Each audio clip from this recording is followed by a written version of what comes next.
the name of Allah, who is the most beneficent and merciful. Assalamu alaikum friends, welcome you all to our channel Learn with Maria. I hope you all are doing good.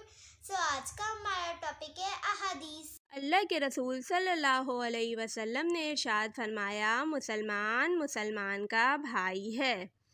اخ عربی زبان کا لفظ ہے جس کے معنی ہیں بھائی چارہ، جو اخوت سے بنا ہے۔ اسلام میں تمام مسلمان آپس میں بھائی بھائی ہیں، چاہے وہ کہیں بھی رہتے ہوں اور ان کا کسی بھی رنگ و نسل اور وطن سے تعلق ہو۔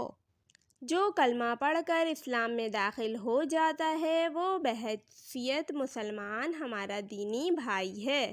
قرآن کریم نے ایمان والوں کو بھائی سے تعبیر فرمایا ہے۔ ارشاد ربانی ہے، مسلمان آپس میں ایک دوسرے کے بھائی ہیں۔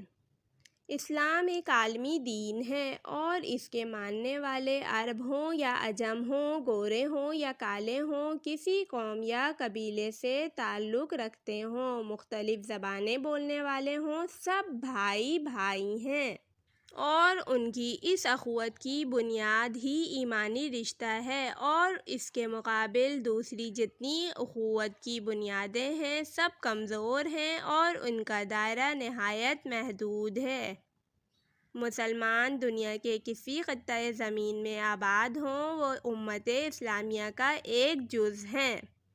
اگر وہ آرام و سکون کی زندگی بسر کر رہے ہیں تو پوری امت پرسکون ہوگی، اور اگر وہ کسی مصیبت یا ظلم کا شکار ہیں تو ان کی تکلیف سے پوری امت بے چین اور تکلیف میں ہوگی، اور اس صورت میں لازماً وہ اس کے ازالے کی فکر کرے گی اور اس کے لیے ہر ممکن وسائل اختیار کرے گی۔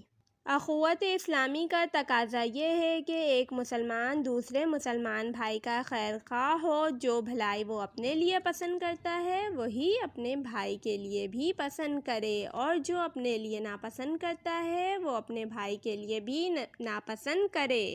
جیسا کہ نبی کریم صلی اللہ علیہ وسلم نے ارشاد فرمایا، تم میں سے کوئی شخص اس وقت تک کامل ایمان والا نہیں ہو سکتا جب تک اپنے بھائی کے لیے وہی چیز پسند نہ کرے جو وہ اپنے لیے پسند کرتا ہے۔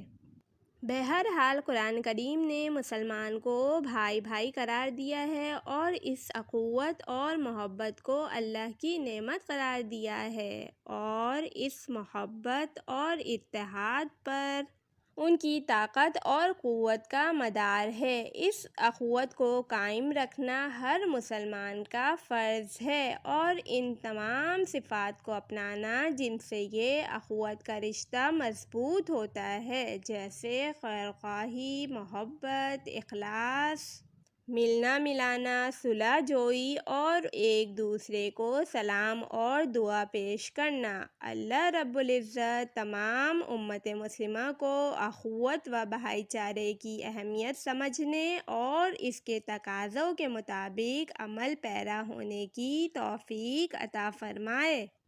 آمین۔ اگر آپ کو ہماری ویڈیو اچھی لگی تو لائک کیجیے، چینل پر نئے ہو تو سبسکرائب کیجیے، کمنٹ کریے، اپنے فرینڈز کے ساتھ شیئر کیجیے۔ ملتے ہیں نئی ویڈیو کے ساتھ، تب تک کے لیے اللہ حافظ۔